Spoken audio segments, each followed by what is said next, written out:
Get started with trend patterns and interpretations. Now, remember, everything and anything we do on a chart falls in a category called technical analysis. And technical analysis refers to the study of the financial markets based on price movements. It uses the assumption that the price of a share reflects all information about that share, including market sentiment, as well as perceived value. Charting refers to technical analysis that is performed through careful inspection of price action from identification of well-known patterns that emerge in prices. For example, head and shoulders, channels, triangles, and wedges. Now, chart patterns are well documented in technical analysis literature and are based on psychological phenomena that occur between the buyers and the sellers of financial instruments in liquid markets. Pattern formations do not form a trading system, but rather provide an indication of the future trend of an asset as the price breaks key psychological barriers in the form of support and resistance lines. Now, please note that I've made a handout, a general guide for you that you can download that is available right there on your screen that you can download. This is the only time it's available within this webinar. And if you're watching a recorded version of this webinar, you will not be able to download it. So it's only available at this moment. Now, that's not a big deal because I assembled it, wrote it, put it together, but all of this stuff is easily available in the internet. Chart patterns are, like you said, well documented. They've been around for a long time. Now, trading strategies and these gurus out there telling you how to trade triangles based on this and this and giving their own strategy and theory, that's a whole different story. Okay. These are all people out there trying to push something. But the understanding of these patterns and their basics are universal. Now, there are numerous types of patterns, all named according to shapes that the price graph form between the support and resistance lines. The general types of patterns include triangles, channels, wedges, and head and shoulders. Now, triangles are very simple. A triangle is formed between converging support and resistance lines. A negative sloping resistance line indicates a reducing level of profit taking or more uncertainty about the value of an asset. With a positive sloping support line, the price levels are squeezed into a corner or into the apex of the triangle. Once the support and resistance line is broken, pressure that is built up as a result of uncertainty is released and a certain amount of momentum is added to the price change in the direction of the breakout. Now, in the handout I gave you at the very end of it, it shows you how we can calculate this momentum once we see a breakout. But you have to verify it with other tools before making a decision. Now, it happens to be that over the last few days, we have had a beautiful triangle develop. And so I'm going to take you over to live chart. We're going to take a look at just to see this. I actually have two of them. This is a beautiful formation that has just started in the euro US dollar. And here it's very easy to see that formation of the triangle. And now we see the breakout. Now, it didn't make it all the way to the apex, but we see whenever the price breaks out of the support and resistance lines, it's called a breakout. In this case, it broke down. But the more beautiful one is this one. This is Bitcoin chart. And we're not here tonight talking about trading Bitcoin. We're not advising to trade any of these assets. We're not even talking about making a trade. We're only talking about seeing this pattern. Now here we see a beautiful formation with the red dotted lines that forms this beautiful triangle.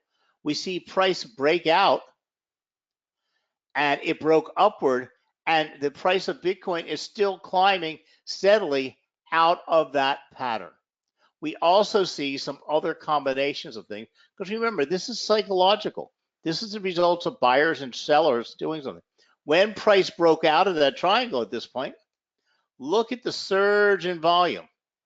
Volume surge pushed price up, and volume has stayed steadily, buying volume has steadily increased, which is supporting this continued move upwards. Price broke out of its resistance zone, no problem.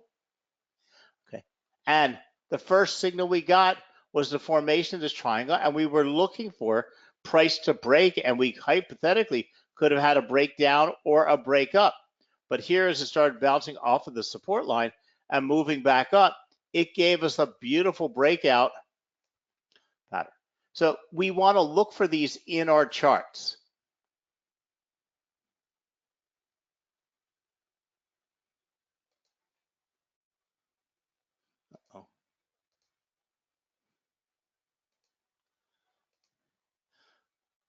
So we have 3 different types of triangles. And again, I've given you the breakdown of these in your handout. We have ascending triangles, we have descending triangles, and then we have symmetrical triangles. Okay. These are all interpreted based on the angle of the support and resistance line. So for example, in a descending triangle, which normally forms in a downtrend, we have our support line, and it is horizontal with a resistance line that is on an angle. In an ascending triangle, we have just the opposite. And then in a symmetrical triangle, we have both the support and resistance line converging inward. Now, it's important to note that an ascending triangle can also be found in a downtrend. So the combination of the name of the triangle and the market trend is kind of deceiving, but it will be rarely found, or it could be a retracement.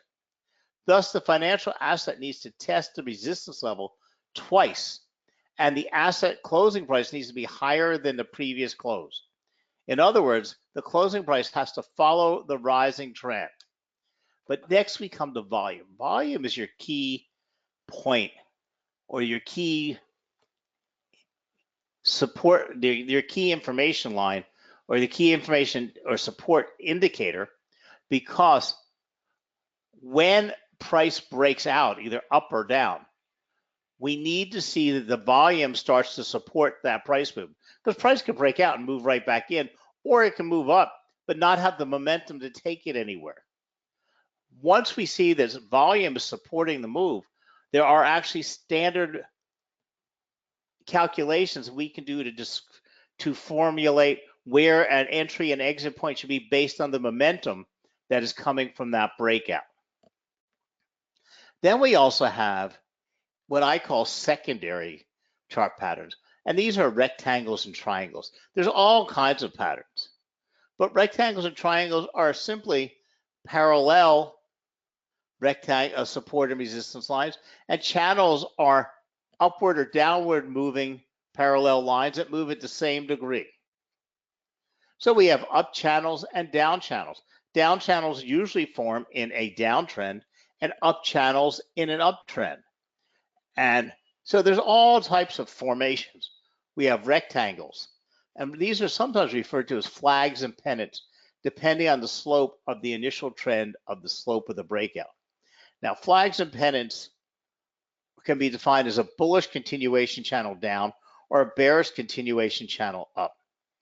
There is lots of information in the internet about flags and pennants. They're talked about quite often, but I don't find them as reliable.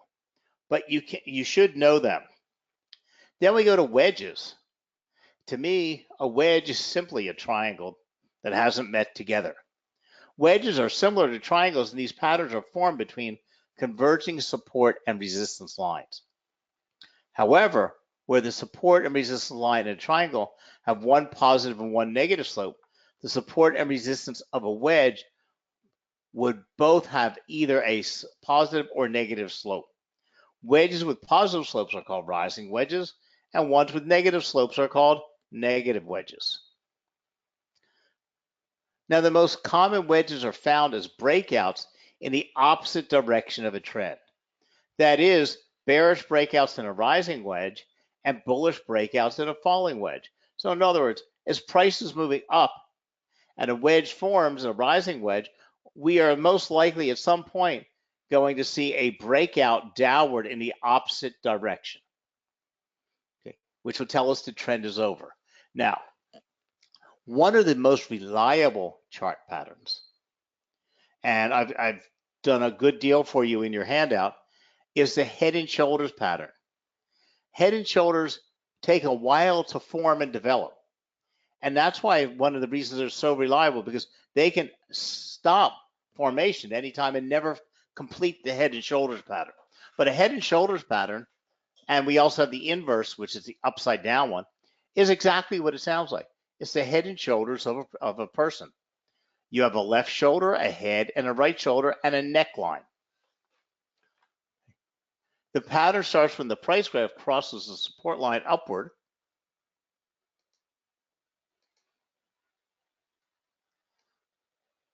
and makes a peak. And at this point, we have no idea that we even have the start of a head and shoulder pattern. Price will come back down and hit that original support line, bounce off of it, and move back up.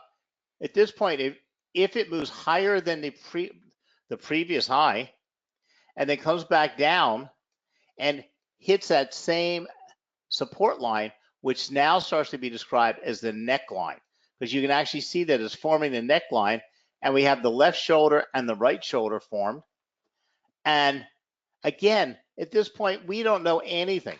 We're hypothetically saying maybe we have the formation of a head and shoulders pattern. Once it bounces off of that neckline to start forming that the right shoulder, at this point where it peaks and starts turning downward, we can then say we have a head and shoulders pattern and start making preparations for it to trade. Because we would look for the head and shoulders pattern to now gives us a full reversal, because a head and shoulders pattern, oh, hold on a second.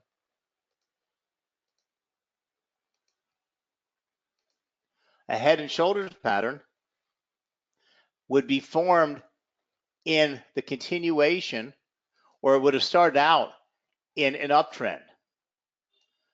And this is where it made the left shoulder, right? And then this gives us the breakout, which is a breakdown, and tells us that trend is over.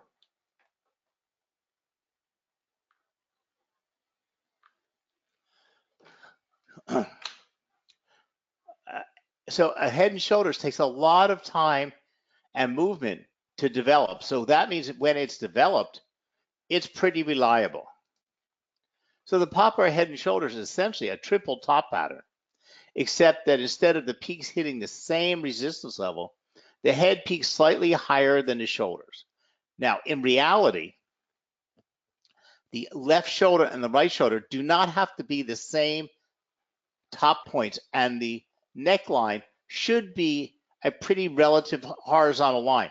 But the shoulders, you can have some people have hunched shoulders, some people are edging over, and the head doesn't have to be a particular number above the shoulder, the top of the shoulders.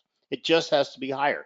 You have people with short necks, people with long necks, people with high heads, people with short heads. So just imagine. Now there's all types of market experts out there who are preaching all kinds of things. Like if the left shoulder and the right shoulder is 1% higher than the left shoulder and the head's 14% higher than the neckline, or prior than, then the breakout should have, carry you down 82%. I don't know where this comes from, but there's all types of stuff out there. But these are gurus or market supposed experts who are preaching you their philosophy of their method. Some investors have specific beliefs about the amount of bearish fallback that should occur between the tops, with some allowing for a 10% loss before the price returns to test the resistance level again, and some requiring at least 15%. Regardless of the opposing views, these patterns are very popular among traders and analysts as they predict trend reversal with relative reliability. Signal strength is bolstered by an agreement from other indicators, such as waning volume as the trend nears exhaustion. Okay. Now, in these little charts here, these little graphics on the left, it's really easy to see them. But in reality, head and shoulders are hard to see. They're hard to actually notice that they're happening because price doesn't move in clean lines. But see here, we're coming up off of an uptrend. We hit a top which comes down. We would not even know at this point we have the beginnings of a head and shoulders pattern. Here we go up and form the head. We come back down to this neckline, and then we move back up. But here we don't have the pretty development of a shoulder. This person's got a very broad right shoulder. But what we do have is the price top, so fairly even to the previous top, and then bouncing off of there and coming down. So at this point, as it breaks the neckline, we then have the full reversal. So let me show you this. We actually have one that's developed in the marketplace. So you can see him in reality. Okay, so let me pop it up on your screen, and we're going to go look at a current chart.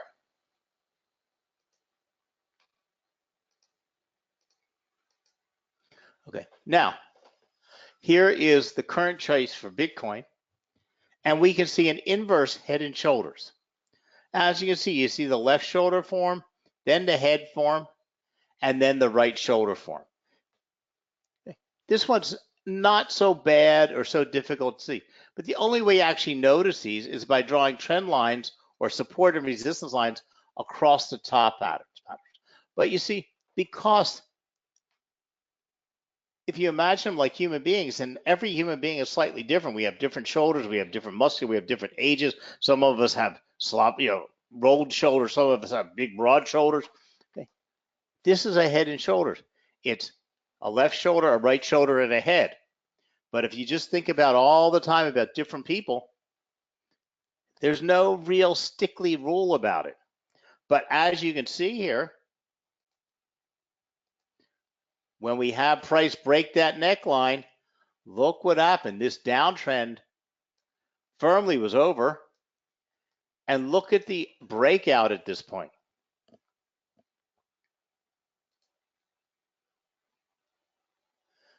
So it's a fairly reliable signal.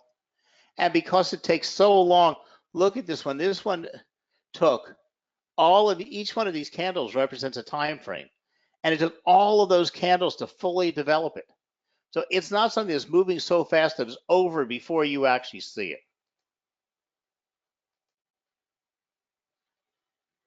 So let's go back to my PowerPoint.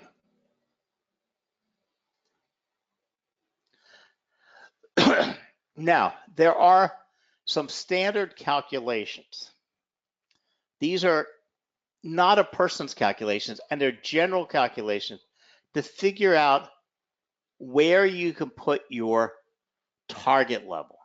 Because in order to use any of these patterns, you need to be able to apply some money management and risk management, profit and rate, and profit and loss ratios to make sure that you can trade these. So there are mathematical calculations that we can project the neckline when other factors come in, not just for head and shoulders, for all the pattern, because you need just because it breaks out doesn't mean it's going to do this, but you need to look at volume. If volume shows that the momentum is growing and that the supporters believe in that breakout, then you can do some calculations. And they're very clean, easy calculations.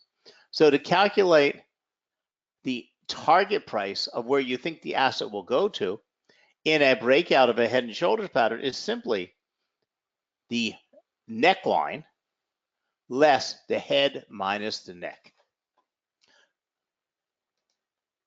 Now, I've given you a lot of these samples in your handout, but here we go. So say the head was at 10.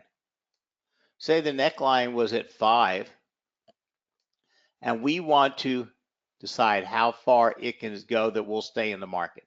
Okay, we get our breakout when the right shoulder breaks below the neckline. That would give us our entry point or our sell signal. Now, to calculate how far we would think it go, what our target price would be, is we use the neckline, which is 5, minus the head, which was at 10, minus the neckline, which was 5.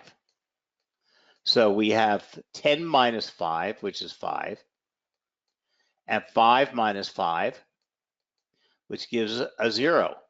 So this would give us the price should fall down to the 0 level, and that would be your target price. It's just telling you based on the momentum and the breakout where you could set it. In inverse head and shoulders, the calculation is simply reversed, and it is just the opposite. Remember, for every up, there's a down. Now there's also multiple tops and bottom patterns. Okay. Now, a lot of these I pay no attention to because they happen so often, they're so common that they aren't so reliable. Okay. Multiple top chart patterns occur in ongoing trends and indicate the trend is nearing exhaustion. If a security repeatedly has difficulty surpassing a certain price point, a multiple top pattern forms. As the bullish trend progresses, bulls repeat attempts and fail to push price beyond the resistance level. So the basics, and this is the ones I don't use at all, is double tops and double bottoms. Because it means that price moved up or down depending on whether it's a bottom or top, came up above the support line, went up to the resistance line, bounced off, came back to the support line, went back to the resistance line. Well, it can do that a zillion times. 2 times to me is not something that's reliable that I'm going to even, especially, today in short-term trading, this happens quite often. So we have double tops and double bottoms. Okay. They might indicate to you that the trend is getting in trouble, but I pay little attention to them. But when we come to triples, okay, I start perking up because triple tops and triple bottoms are reversal patterns that touch either the support or resistance line 3 times. And that tells you that trend is most likely reversing because it means in an uptrend, the buyers pushed the price up, but it hit a level and couldn't get through it, fell back down, tried to push it back up, hit that same level, couldn't get to it, tried again. Well, by the 3rd time they're trying, it's telling you that most likely the bears are taking control, the buyers are just burned out. So triple top is a pattern which is formed in an uptrend and is followed by a drop in prices. This pattern comprises 3 consecutive peaks arranged at the same level and 2 bottoms at the same level. Okay. A triple bottom is a price pattern which is formed in a downtrend and is followed by a rise in prices. This pattern comprises exactly the opposite, 3 consecutive lows and 2 highs. Now, all of this said and done, when these patterns develop, whether it's a triple top, a triple bottom, whether it's a head and shoulders, whether it's a triangle, we have to look at where they appear in a trend. Because patterns can appear quite often. But if we want to use them and trade their breakouts, we want to look for the most consistency that we can get. And that is finding a well-formed pattern in a well-developed trend. When you have a sloppy trend, okay, your pattern is also sloppy. And it means that you can, even though you see a triangle form, the breakout is most likely to be sloppy because it's not being formed in any quality. The better quality of the trend, the better quality of the overall movement. So we always want to look at the pattern, the trend, okay, and understand how that price is moving. Now the pattern is said to have broken out once it has crossed either the support or resistance line. If the pattern broke out in the same direction as the preceding trend, it is called a continuation pattern. If the breakout is in the opposite direction, it is called a reversal pattern. For example, a pattern described as a bullish reversal triangle would mean that it is a bullish signal. That is, the breakout was through the resistance line and upward. Because it is a reversal pattern, that means the preceding trend was in the opposite direction of the breakout. That is, the preceding trend was bearish.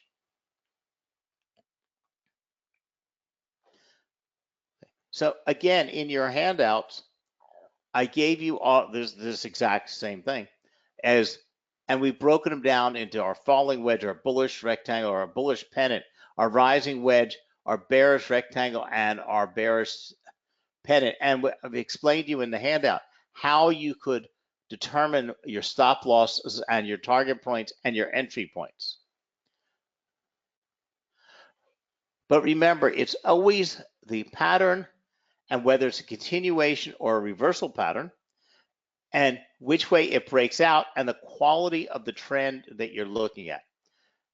And remember, it's always best to combine these with other pieces of information, other support and resistance levels, or Fibonacci retracement levels.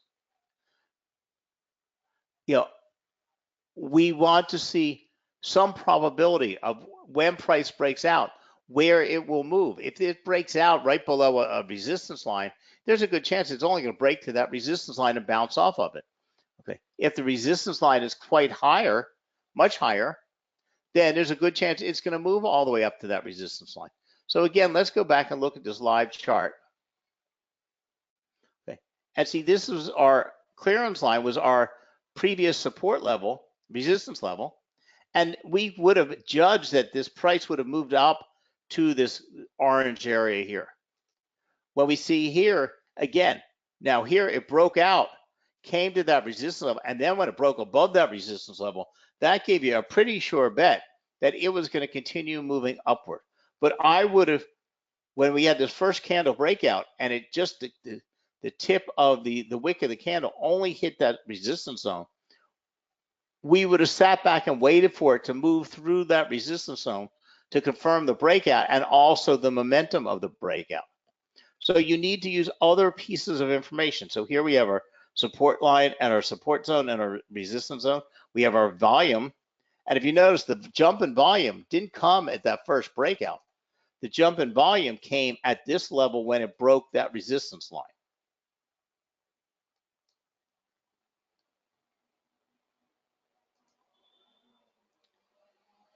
Let me just take you back to the PowerPoint here.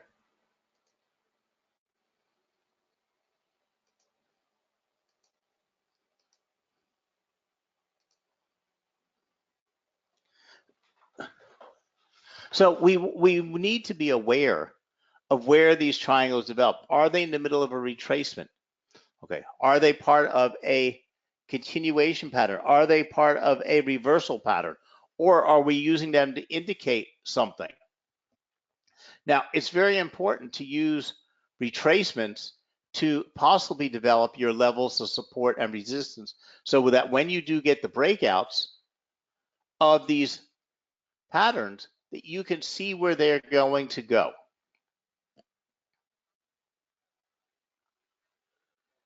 Because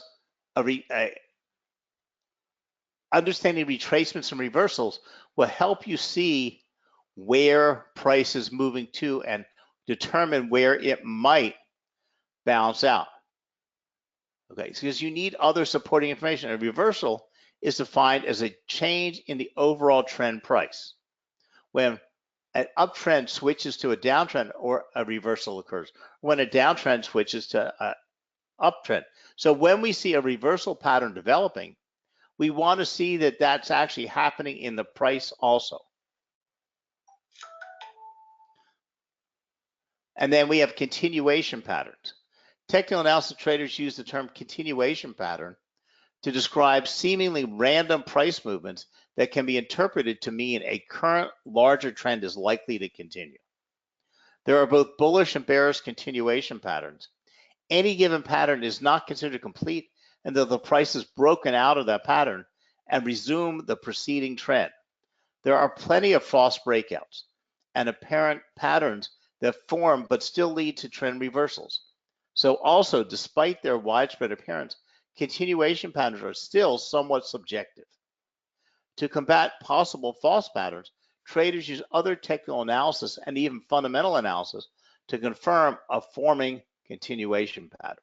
Now, in the bottom of your handout, I gave you it's a little chart that shows you all the major patterns and whether they're continuations or reversals. and what categories they fall into.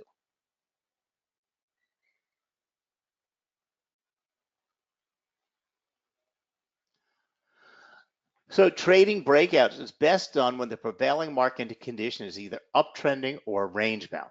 Now remember, I said to you earlier, you need to see the quality of the trend and know whether it's an uptrend or a downtrend.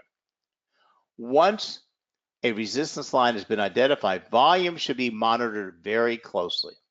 A long position trade setup occurs when price action approaches and decisively surpasses resistance level with strong volume. A small price retracement usually occurs following a breakout, resulting from abrupt shifts in supply and demand as it seeks to rebalance. This is the long entry signal. Experienced traders take long positions as price is retracing with a protective stop loss placed slightly below the original resistance level. And again, most of this is explained to you in your handouts, but hopefully I give you some basics to understand. Again, triangles are, to me, some of the best things to find and use. They're easy to recognize and they're easy to understand and prepare you for the markets. Head and shoulders are very reliable. Wedges, channels, and rectangles are hard to see. Double tops, double bottoms, again, it's my personal opinion. I don't give much emphasis to. Triple tops and triple bottoms, I do. Okay. But always look at volume, look at the quality of your trend, and then use the guide that I gave you to figure out where your momentum might be, where you might want to place your entry and your stop loss. But again, you need to trade these in a demo account. You need to practice with them. You need to come up with your own little calculations, but they are very helpful when looking for entry points or finding assets you might want to trade. So thank you very much for joining us tonight. I hope you enjoyed the handout, and we'll talk to you again real soon. Have a great trading day, and ETX has several good webinars coming up for you. This week we have the one on the ESMO ruling, so that you understand all the changes that are going on with the regulators, the reduction in and change in liquidity and leverage, as well as all the new rules that protect you as a trader. So make sure you join us for that. I think it's on Thursday. It's on the calendar on the ETX site. And then we also have our weekly asset projections coming up this week. So you have a lot of stuff coming on the calendar for this week. So thank you very much for joining us, and we'll talk to you again real soon. Good night now.